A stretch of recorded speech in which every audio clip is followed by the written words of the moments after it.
Hi guys! Magluluto ako ngayon ng sizzling spicy tofu.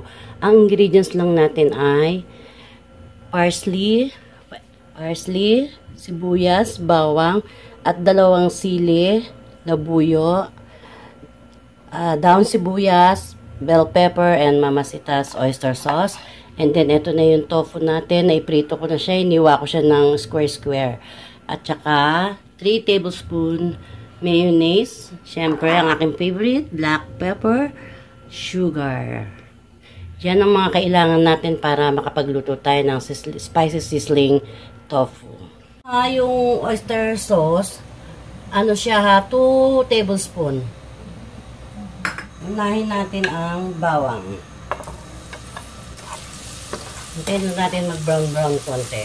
Yung ibang nagre-request ng yung ibang nagre-request sa akin ng mga recipe ko, antay-antay lang kasi para mas maganda kung may mapapanood nyo na lang. Gagawin ko na lang. Katulad yung burger steak ko, isang araw gagawin ko yun sa mga nagre-request. Talaga lang minsan ako makapag-vlog ng luto kasi alam naman, busy sa apo, kay Baby Yugo Boy. Then, sinibulod ko na yung sibuyas.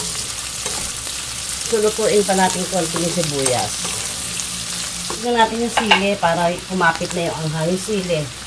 2 pirasong sili lang yan. Katamtamang anghang lang yan. Kahit na hindi masyadong mahilig sa maanghang yung iba. At least, sakto lang yung anghang ng 2. Kasi pag mga 3, 4, super anghang na siya. Lalo pag inis na yung sili. Luto-luto na yung sibuyas. Konti pa. Bilis lang to. Napakadaling gawin lang ito.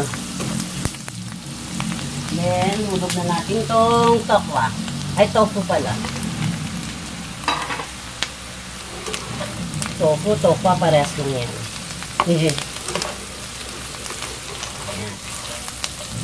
Mas maraming sibuyas, bawang, mas masarap ang niluluto.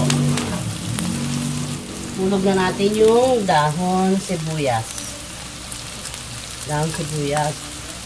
Bell pepper. Tsaka itong parsley.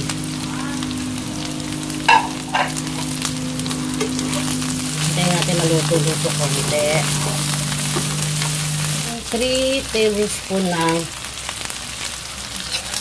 mayonnaise.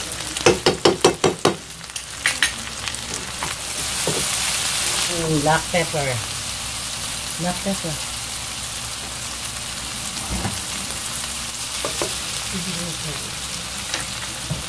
Tapos, ang ating oyster sauce.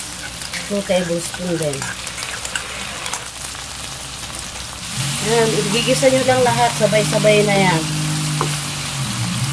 Tikman ko lang. Okay na ako.